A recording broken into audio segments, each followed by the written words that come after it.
ভুক্তভোগীদের নিয়ে বন্দিশালা আয়নাঘর পরিদর্শন প্রধান উপদেষ্টার। আইয়ামে জাহিলিয়াতের মতো বর্বরতা প্রতিষ্ঠিত করেছিল বিগত সরকার, বললেন জড়িতদের বিচার হবেই।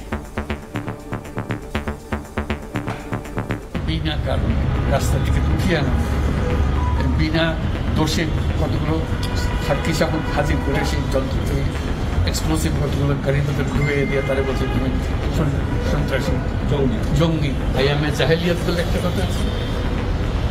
এই গত সরকার এই আইএমএ জাহেলিয়াতকে প্রতিষ্ঠিত করে গেছে সর্বক্ষেত্রে, এবং তাদের যারা করেছে তাদের বিচার করতে হবে, কেন হলে আমরা নিষ্কৃতি পাবো না।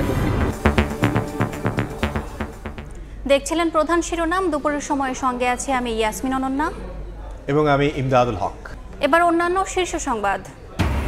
মামলার তদন্ত শেষ হওয়ার আগে রায়ের কথা বলে ট্রাইব্যুনালকে আন্ডারমাইন করা হচ্ছে। চেয়ারম্যানের ক্ষোভ, জিয়াউলকে কারাগারে পাঠানোর নির্দেশ। দুজনের বিরুদ্ধে পরোয়ানা। নির্বাচনী রোডম্যাপ দাবিতে জেলায় জেলায় বিএনপির সমাবেশ। নতুন দল গঠনে জনমত জরিপ। বৈষম্য বিরোধীদের। আওয়ামী লীগকে নিষিদ্ধের বিষয়ে এখনও সিদ্ধান্ত হয়নি, জানালেন উপদেষ্টা।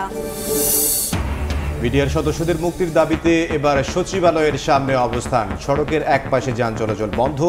দণ্ডপ্রাপ্ত কাউকে ছাড় না দেওয়ার দাবি শহীদ সেনা অফিসার্স অ্যাসোসিয়েশনের। মাউসিডিজির পদত্যাগ, অবসরের টাকার দাবিতে শিক্ষা ভবন ঘেরাও কর্মসূচি পালন শিক্ষক কর্মচারী ঐক্যজোটের। শাহবাগে প্রাথমিক নিয়োগ বাতিল প্রার্থীদের অবস্থান। এবং রাজধানীতে ভোজ্য তেল সরবরাহের তীব্র সংকট। চট্টগ্রাম বন্দরে রমজানের ভোগ্যপণ্য খালাসে ধীরগতি, বাজারে প্রভাব পড়ার শঙ্কা। সঠিক তথ্য ও নতুন ভ্যাট প্রত্যাহারের পরামর্শ।